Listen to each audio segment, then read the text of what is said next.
बर हो गे हे जी के काल गोरी वो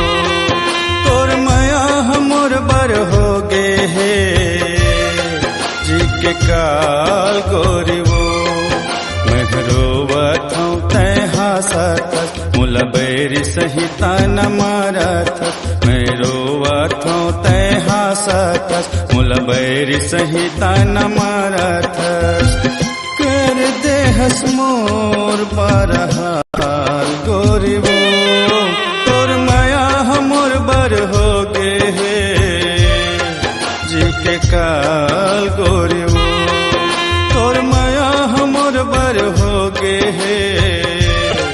जी के काल गोरी वो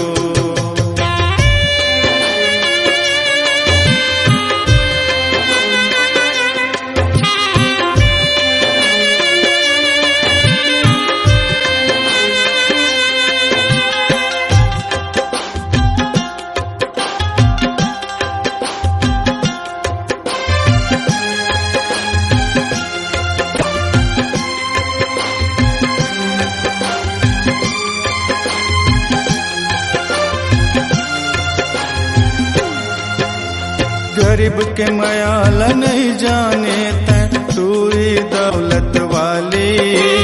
मया के जहर हो गे वो तोर सूरत भोली भाली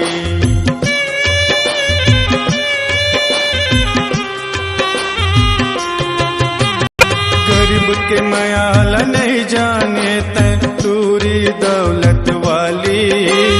मया के जहर हो गे वो तोर सूरत भोली भाली रंग रंग के पाटी पारथस जरे मनुनियो डारथस रंग रंग के पाटी पारथस जरे मनुनियो डारथस काएक रे बर फेंके मया जाल गोरी वो तोर मया हमर बर हो गे हे जी के काल गोरी वो तोर माया हमर बर हो गे हे जी के काल गोरी वो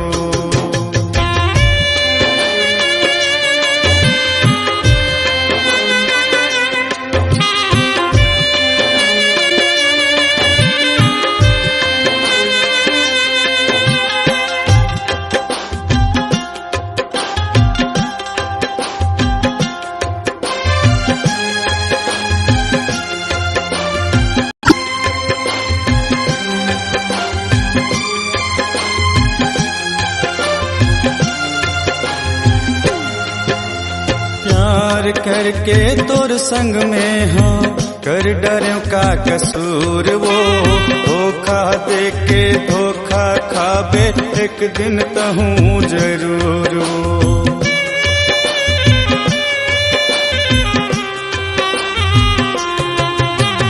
प्यार करके तोर संग में हाँ कर डरों का कसूर वो